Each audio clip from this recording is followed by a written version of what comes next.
Bien, retomamos entonces de este punto donde nos quedamos el bloque anterior. Decíamos que entonces el relé Buchholz, del cual ya hablamos, está ubicado aquí entre la cuba y tanque de expansión, y cuando por alguna falla leve que permite que el transformador siga funcionando, pero que hay que planificar alguna parada y revisión del mismo, esa falla prende burbujas de acá leves que solamente pueden mover esta bochita con este contacto eléctrico. Al moverlo, este no, el de arriba no. Se me va, acá tengo problemas debe ser de, no sé de qué, que se mueve por saltos el cursor láser este. Entonces, esas pequeñas burbujas mueven aquí esta bocha hacia abajo. Al irse hacia abajo, esta burbuja que contiene generalmente es mercurio, un elemento conductor, cierra un circuito, cosa que acá está abierto. Cuando se pone horizontal, cierra. Y este de acá cierra el circuito de alarma. Fíjense que frente a una alimentación de baja tensión, ¿no? Todo esto, y se cierra este, suena la alarma. Tenemos este cerrado, el circuito de alarma queda cerrado.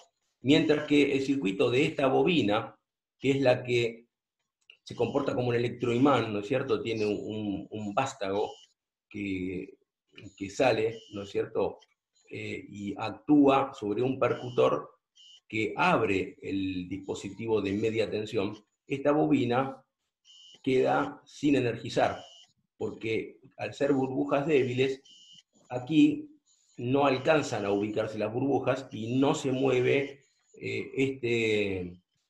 esta bochita, este flotante, tampoco este contacto. Solamente tenemos alarma. Cuando, en cambio, la falla es importante, por ejemplo, un cortocircuito entre espiras, en donde hay que sacar de servicio inmediatamente el transformador para que no pase a daños superiores o a incidentes de incendio, al ser una falla más importante, las burbujas son más importantes en términos de energía, ¿sí? Entonces alcanzan a alojarse aquí, hacen presión y este flotante baja, y al bajarse el bulbito este, ¿no es cierto? La burbuja esta queda en posición horizontal y ahora se cierra el contacto que alimenta el circuito de alarma, no que alimenta, sino que habilita el circuito de alarma. Entonces fíjense, si este contacto se cierra porque las burbujas violentas de una falla importante se ubican aquí, acá tenemos el circuito cerrado, circula corriente por aquí, este estaría en posición horizontal, o sea, como este, circula corriente, pasa por la bobina y se va a la red. Al pasar por la bobina se produce un efecto electromagnético, ¿sí? Un vástago o sale hacia afuera o se retrae hacia adentro y acciona un percutor que en definitiva lo que hace es abrir este interruptor que está acá. Por eso, cuando dibujamos este esquema, pusimos el relé Buchholz, que va vinculado al transformador, principalmente a sus condiciones de funcionamiento internas, y dispara o actúa cuando necesita desenganche el interruptor del primario del transformador. A este lo tiene que abrir sí o sí. Como dijimos, también podemos hacer que abra el de abajo. Muchas veces se lo hace para que la subestación quede completamente aislada, tanto de la alimentación de arriba como de la posible alimentación que venga por el lado de abajo, si esto está vinculado, se llama mallado o conectado por barras a otro transformador. Entonces, lo que tenemos para ver de Buchholz es eso. El Buchholz tiene este aspecto, está en el transformador, acá están dibujados solamente los bushings o aisladores de media tensión, luego faltarían los 4 de baja tensión. Acuérdense que en baja son 4 porque tenemos 3 fases y neutro, y en media solamente las 3 fases. Muy bien, esto es un soporte nada más, y acá está el relé Buchholz. El relé Buchholz tiene una cajita bornera en donde los cables estos de los contactos salen y en la caja bornera se efectúa la conexión que lleva cables del interruptor de aquí arriba, y si lo conectamos al de abajo, lleva cables al interruptor de acá. Después se lo lleva por bandeja los cables, ¿sí? Muy bien, acá tenemos entonces el Buchholz para fallas internas. Muy bien, hablamos también del termómetro a cuadrante. ¿Qué es el termómetro cuadrante? El termómetro cuadrante es un termómetro que tiene el aspecto de esto que están viendo acá, ¿sí? Un termómetro que nominalmente tiene un dial de 6 pulgadas, o sea, 150 milímetros, y que tiene una escala graduada, normalmente hasta 120 grados, porque el transformador, ya si estamos a 120 grados, estamos en una situación muy crítica, ¿no? Entonces, tiene una aguja indicadora, acá está, dice aguja indicadora de la temperatura, que además arrastra a dos contactos móviles, el contacto A y el contacto B. Entonces, de estos dos contactos hay pequeños cables que vienen a la caja bornera del termómetro, ¿sí?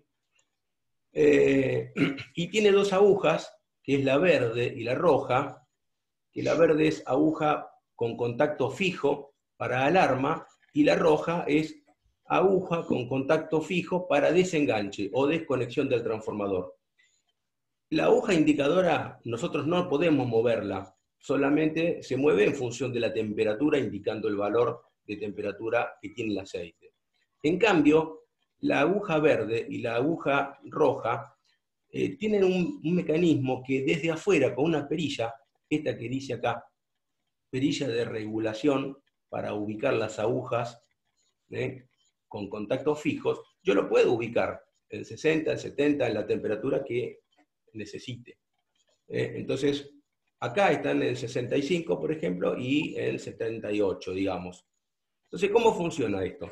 El termómetro va colocado aquí, del lado de baja tensión. O sea que si estamos mirando acá el transformador del lado de baja tensión, acá vamos a ver esa caja bornera donde van a parar los cables para conectar el Buchholz y el termómetro, y aquí estaría el termómetro. Generalmente está puesto en esta parte, entre las aletas de ventilación, ¿no? Hay una apertura y ahí va el termómetro.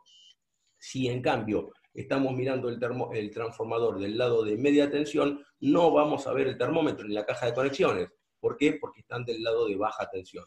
Eso se hace para que si alguien tiene que acercarse o para verificar la temperatura o cambiar, por ejemplo, las agujas para la regulación de temperatura, esté más alejado de la parte de media. Bien, esto que está acá, abajo, que dice capilar, es un capilar con un bulbo que se conecta, en definitiva, al aceite, ¿no? Por medio de una termocupla. Una termovaina. La termovaina es como un pequeño estuche que permite colocar el bulbo y sacarlo sin que se salga el aceite de la cuba del transformador, ¿sí? Entonces, este es el sensor que mide la temperatura.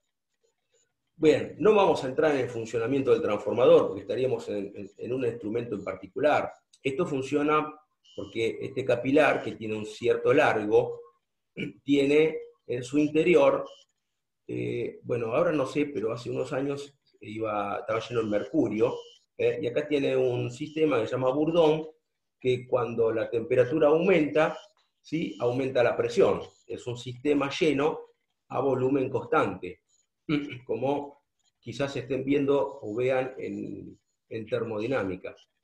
Entonces, esta parte de aquí se deforma y mediante un mecanismo calibrado, ¿sí? En fábrica, permite que la aguja indicadora se mueva indicando la temperatura.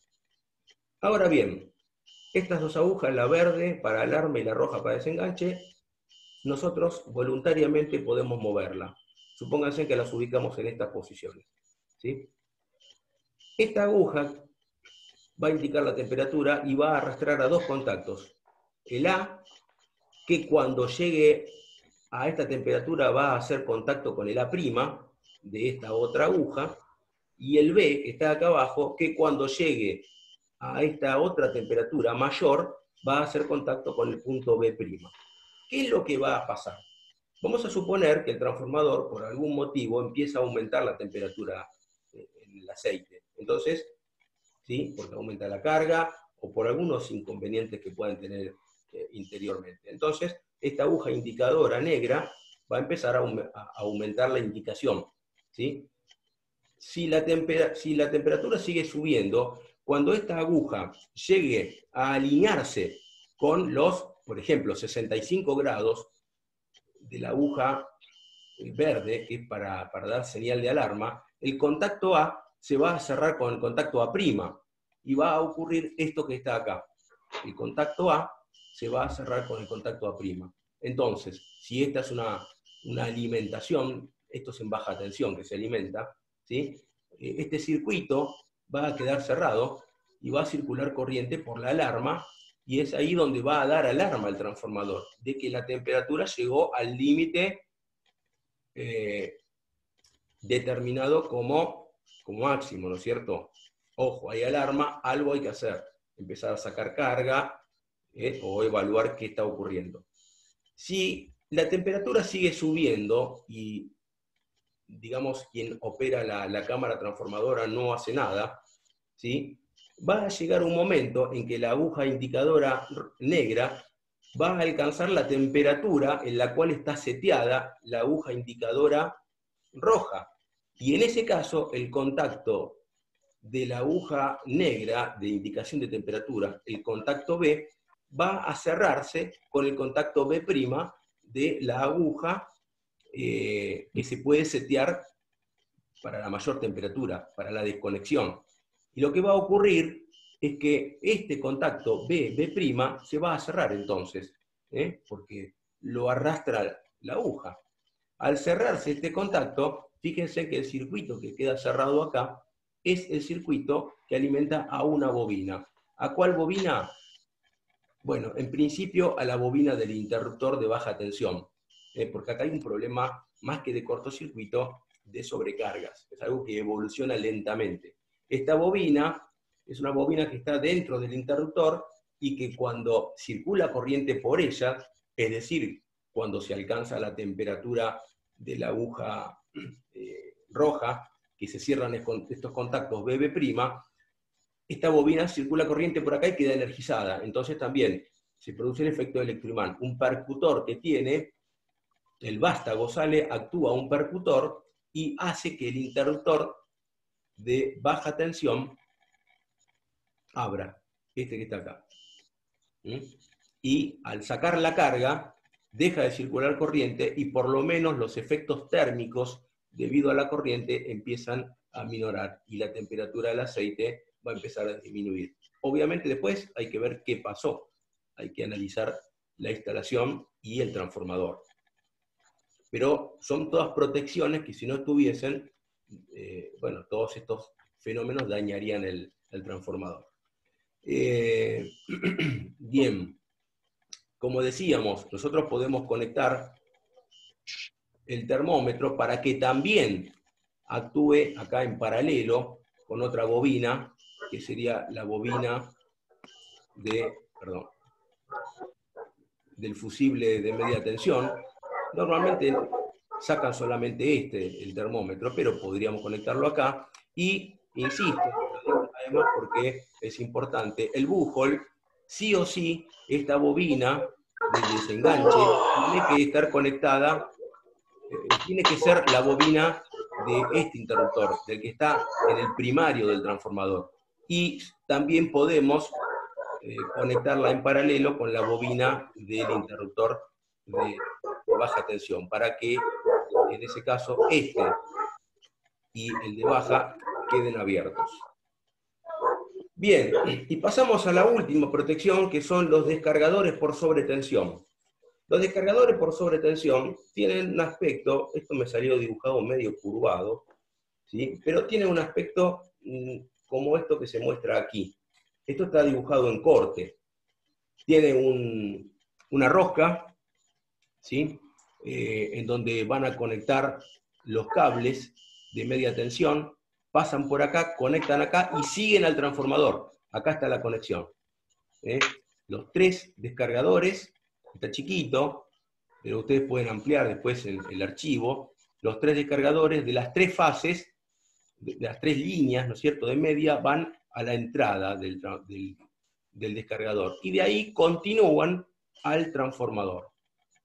Y las 3 salidas, que son las partes de acá abajo, es el borne para el conductor que vincula a tierra. Las 3 salidas, estas que están acá, se unen entre sí con un cable para puesta a tierra y se los conecta al sistema de puesta a tierra.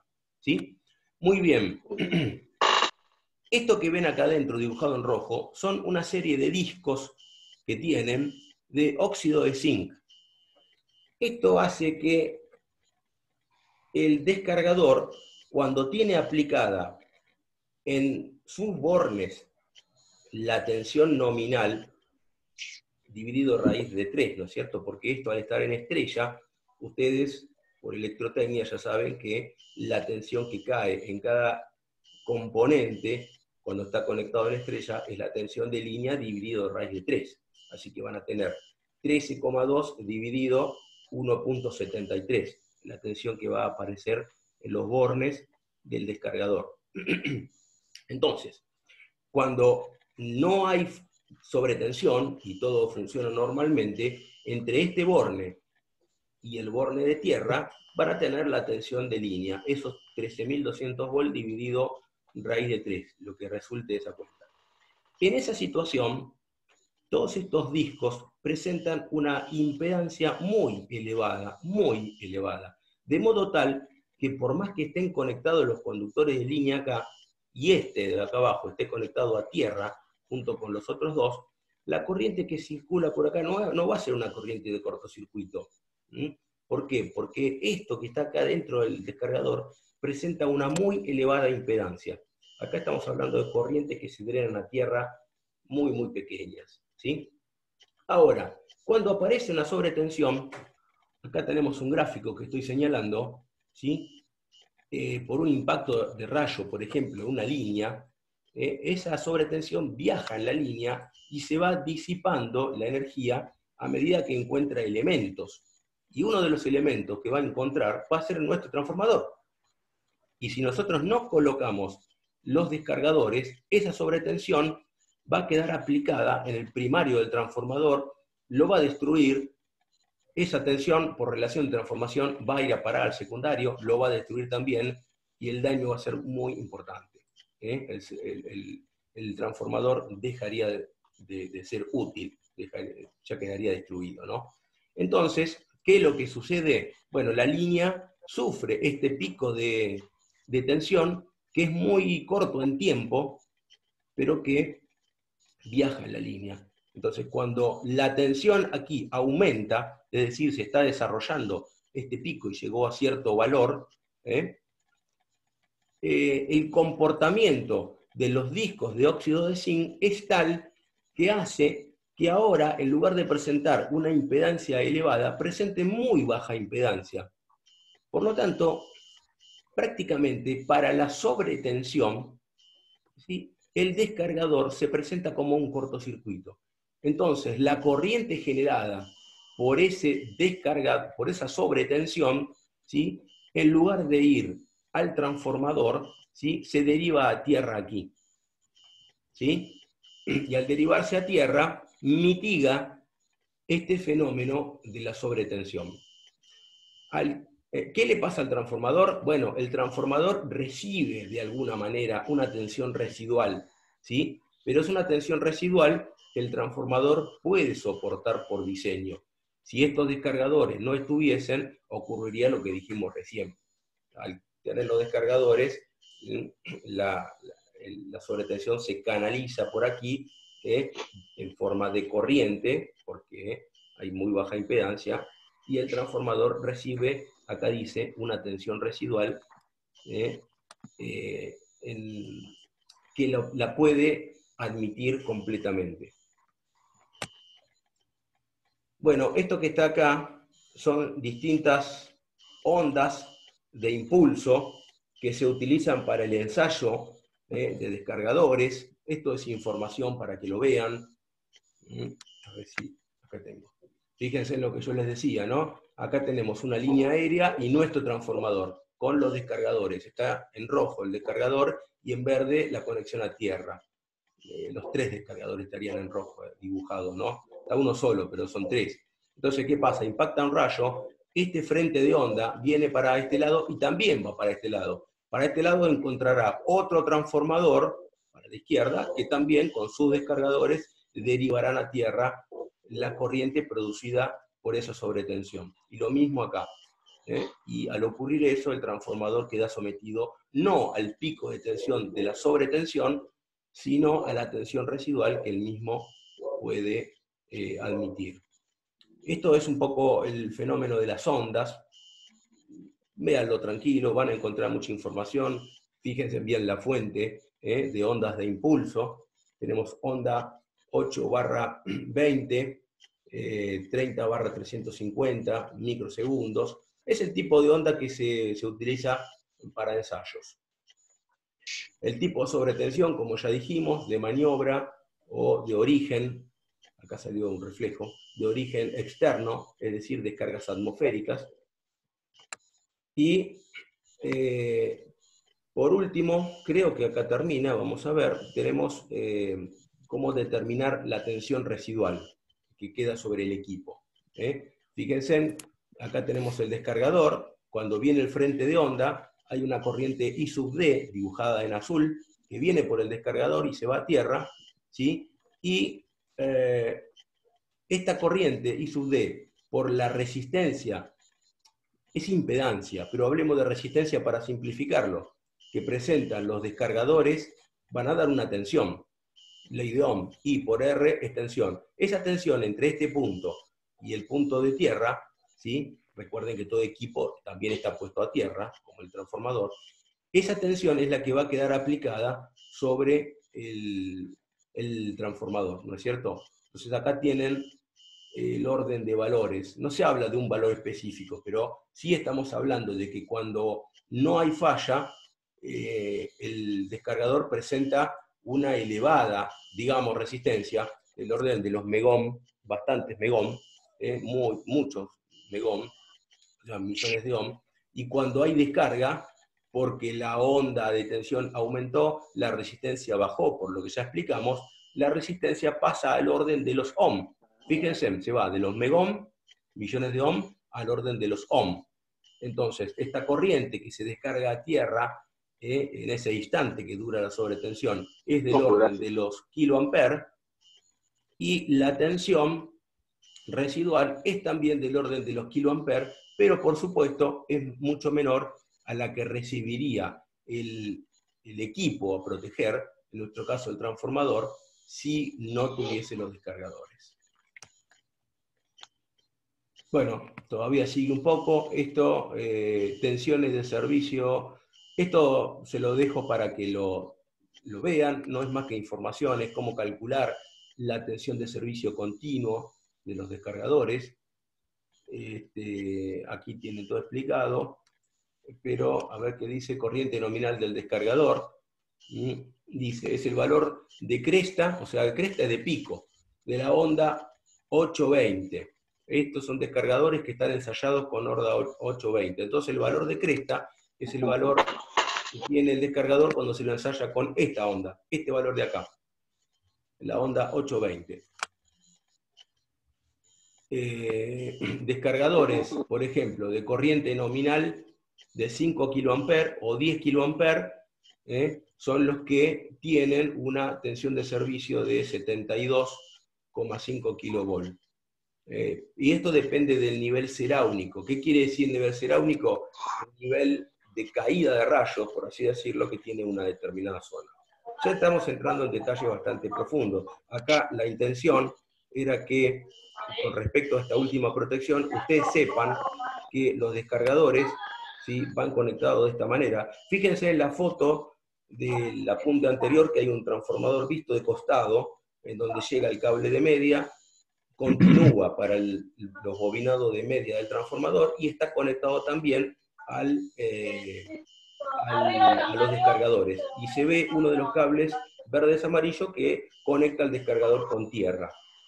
Entonces acá la condición que estén conectados a tierra los tres, y la función es esa. Cuando nada ocurre, todo está en servicio normal.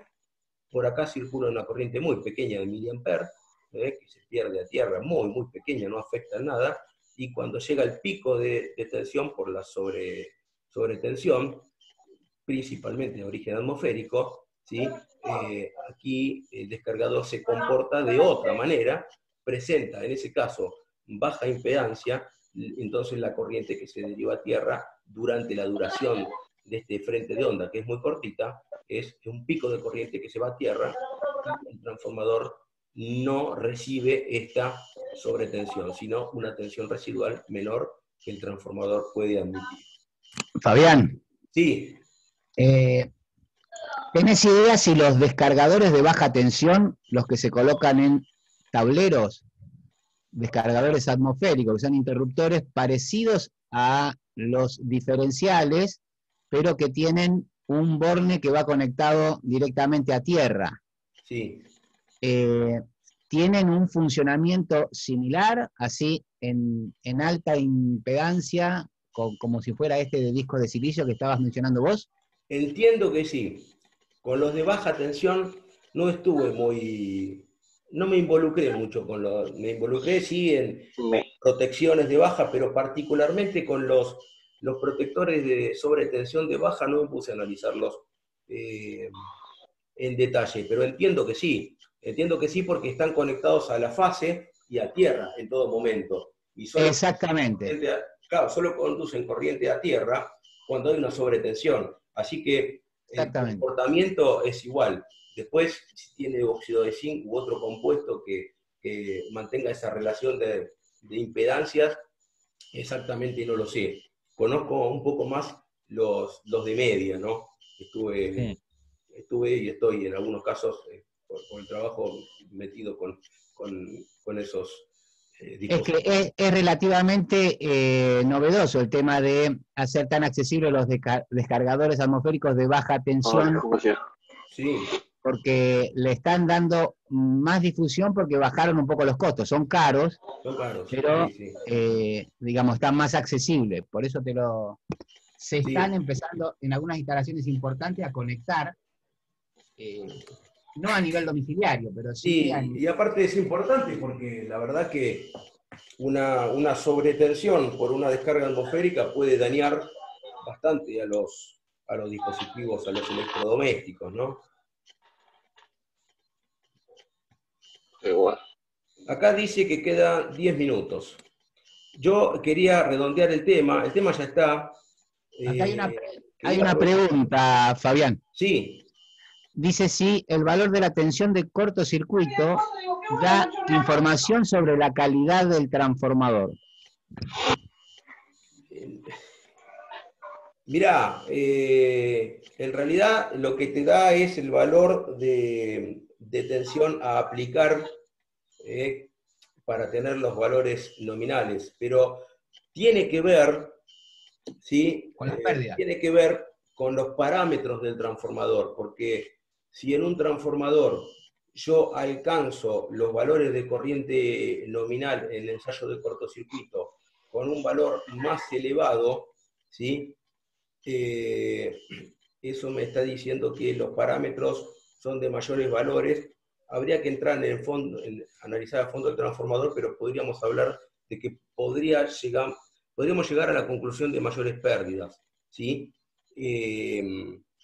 Caso contrario, si la tensión es menor. De todos modos, son parámetros que casi están normalizados. Si ustedes buscan un transformador seco, va a estar entre 5 y 6%. Un transformador en aceite va a estar en el entorno del 4,5%. Son parámetros que se cumplen con muy poca variabilidad en los distintos fabricantes de transformadores. Son parámetros que, como está normalizada la fabricación del transformador, ¿sí? Se termina en esos valores de digamos, de detención de cortocircuito. La calidad en sí la va a dar, por un lado, la terminación, la disposición de los bornes, determinadas características y el rendimiento del equipo. ¿Mm? Esa es la forma para evaluarlo sí, directamente en cuanto a calidad.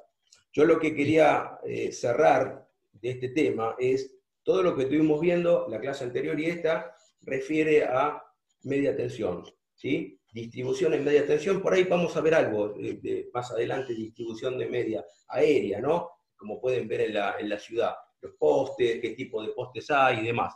Lo que quiero cerrar yo con esto, y es que tal vez el día de mañana ustedes tengan la posibilidad de trabajar en un ámbito de esto que estamos viendo. Voy a ponerle mi imagen acá.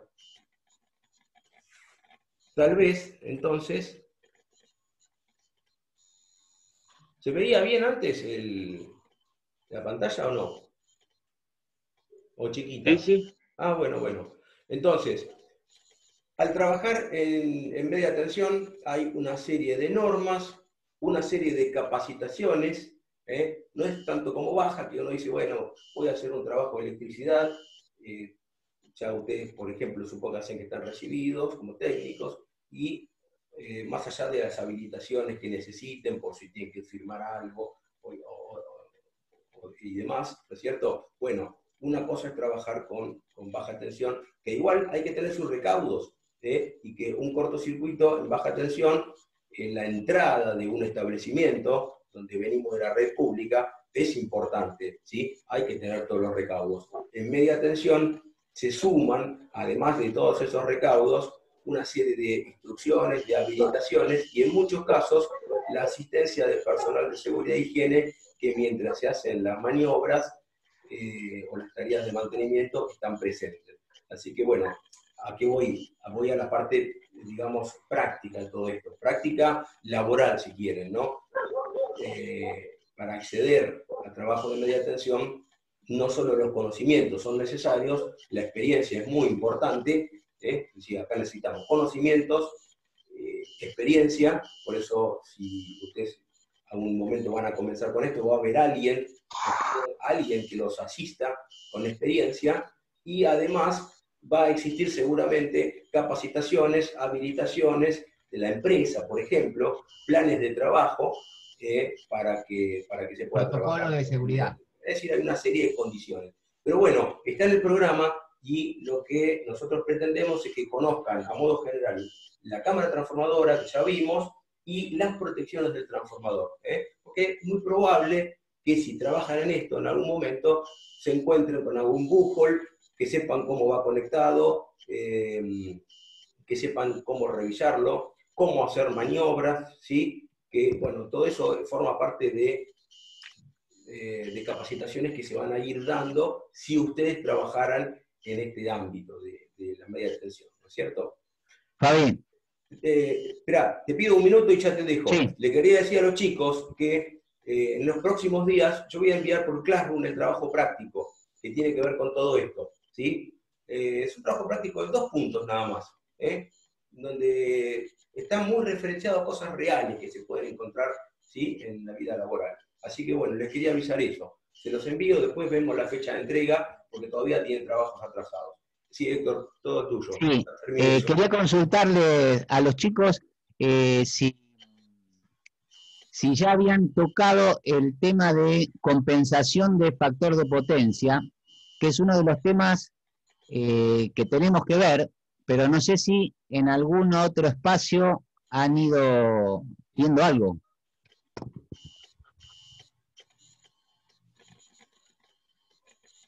Están todos silenciados, sacale el silencio, Fabi. Claro.